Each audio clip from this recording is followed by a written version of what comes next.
Halo, selamat pagi pemirsa, apa kabar Anda hari ini? Senang sekali kami dapat menjumpai Anda dalam Berita Papua. Saya Yuni Rumbarak bersama tim redaksi telah menyiapkan sejumlah berita menarik dan aktual untuk Anda. Berikut 3 berita utama kami.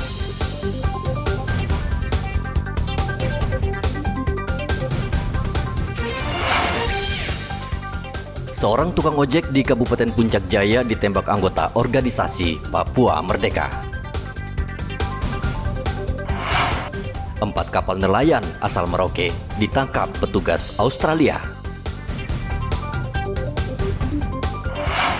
Bawa ganja saat dirazia seorang pemuda diringkus polisi.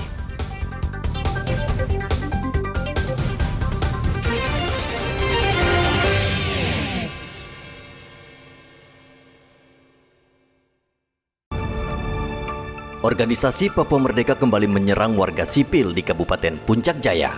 Kali ini yang menjadi korban adalah seorang tukang ojek bernama Hussein. Para pelaku menghadang korban, seorang tukang ojek di distrik Mulia. Mereka menembak korban dan mengenai bagian kepala. Beruntung korban selamat dan saat ini masih menjalani perawatan di rumah sakit.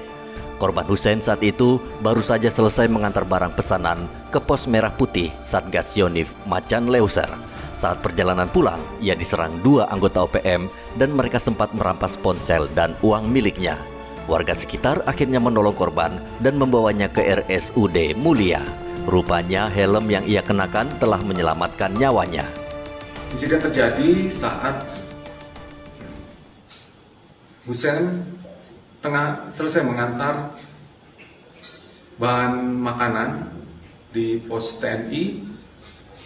Kemudian dari saksi menyampaikan bahwa dia menemukan melihat korban berjalan dengan kondisi terluka. Saat ini Polres Puncak Jaya tengah melakukan penyelidikan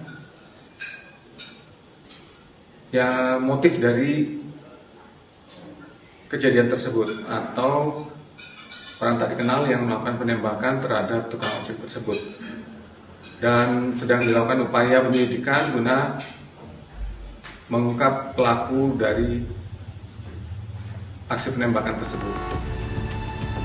OPM kerap menyerang warga sipil secara sporadis dan sudah ratusan orang tewas akibat tertembak. Arthur melaporkan dari Puncak Jaya, Papua Tengah.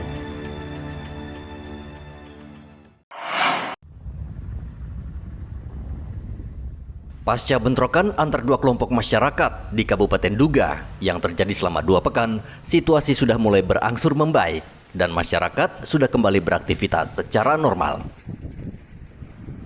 Kapolres Nduga AKBP Parapaga mengatakan untuk mengantisipasi agar konflik tidak kembali pecah, aparat melakukan patroli di sejumlah lokasi yang masih rawan serta menghimbau masyarakat agar menjaga Kamtibmas dan melakukan pendekatan dengan sejumlah tokoh masyarakat. Selain itu, polisi bersama TNI juga menyita beberapa alat perang yang digunakan dalam bentrokan.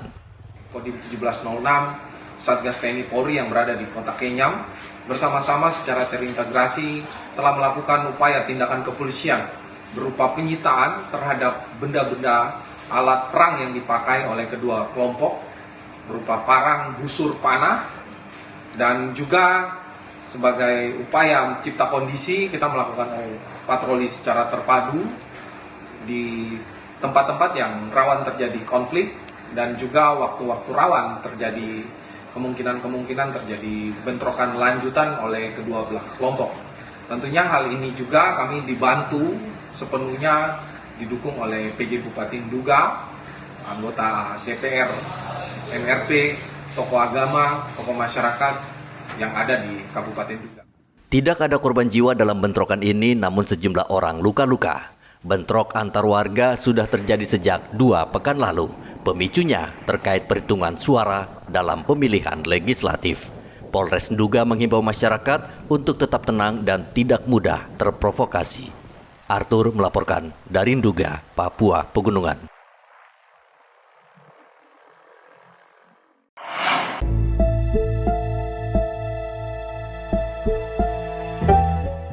Seorang pria paruh baya di Timika, Papua Tengah harus mendekam di sel tahanan Polres Mimika karena mencabuli seorang anak berusia 7 tahun.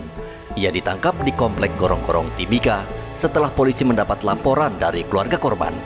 Pelaku memanfaatkan kesempatan ketika ibu korban yang sudah mempercayainya pergi berbelanja dan meninggalkan korban seorang diri di rumah bersama pelaku.